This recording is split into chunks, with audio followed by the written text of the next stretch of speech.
Joining me now to discuss this in the studio and other issues, of course, at the summit in more detail is the Zimbabwean journalist Thamsanqa Zhou. Tam, thanks very much for coming in. When we look at one of the key issues on the agenda, security, very high up there. President Buhari of Nigeria chairing the Peace and Security Committee. What do you think that the main challenges will be for those attending that committee?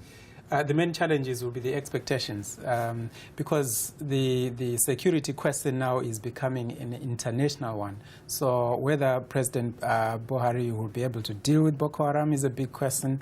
In Kenya, we know that Al-Shabaab are becoming a problem, and so whether Somalia will solve those issues as well. We also have the issues in South Sudan, Central African Republic, the Democratic Republic of Congo. That might not quite make it to the top, but there are a lot of security questions up there. And when we look at Mr. Buhari's first continental assignment, essentially, what do you think he'll hope to achieve from a personal point of view? Because he'll want to stamp his authority as one of Africa's big main leaders, won't he, here? I think the respect of the neighbors who have been fighting alongside Nigeria, that authority that he has to command as the main person, the defense forces of Nigeria, to go out there and finish the job that they started under President Goodluck Jonathan. I think that will remain to be the case, because Jonathan was not an army person, and there are many that thought that his authority insofar as conducting that operation is concerned, the army would have done it their way. But I think with President Buhari, it is likely he is going to take to sit there with the army generals and make sure that the job is done. As we heard from Sarah there, the summit's being billed as the one which empowers and develops women.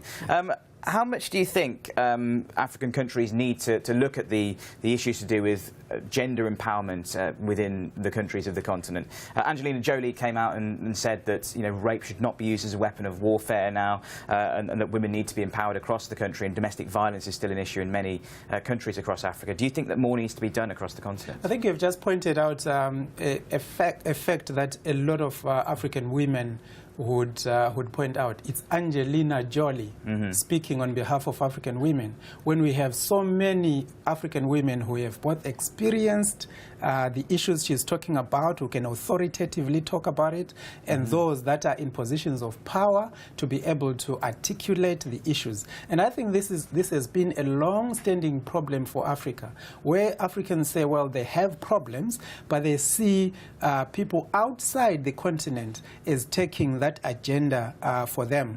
But I think what needs to be done, both in Africa and beyond, is to create that space on an international platform where Angelina Jolie can knock on doors and go in. I think it is important that you have prominent African women who can actually do the same, because most of them say they feel frustrated that they have issues to bring up, they have solutions to the problems that they have, but they are not finding any space where they can actually articulate those ideas. And when you look at some of those issues that you just mentioned there, is there an argument that maybe there are more pressing issues that the African continent needs to deal with, namely tackling Ebola, terrorism, as we just talked about, poverty and corruption, energy needs across the continent? And are they more pressing than some of maybe the headline issues here? No, but you have governments, and when governments are in operation, there's always the saying that other needs don't wait. So you don't get all the energies put in one direction to say, well, there are health problems, so everyone must look at that.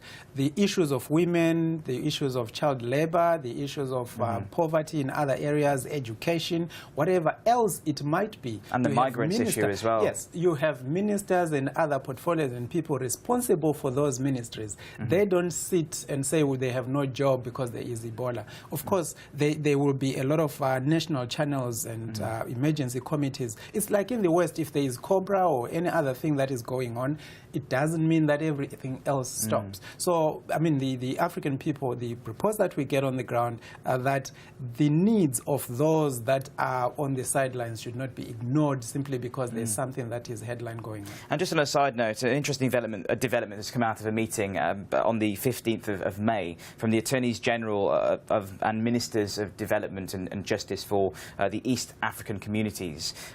So they are saying that Pierre Nkurunziza, the president of Burundi, should not be eligible to run for a third term in office. What consequences do you think this could have for Africa? If law was one-sided, barristers will be out of the job.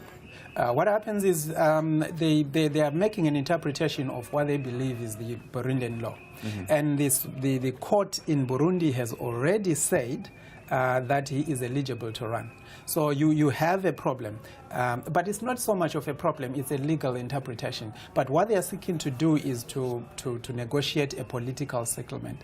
And that political settlement must include him as part of the solution, whether or not he will agree. But I see this as an effort to put pressure and for him to find a different solution. We might still get to that, or it might well be that he will still stand. We don't know what will happen, but you always have two sides of a legal argument. And what they are doing here, they're justice ministers who are being advised that that is what the correct interpretation of the constitution in Burundi must be. Tam, very good to speak to you as always. Thank you very much indeed.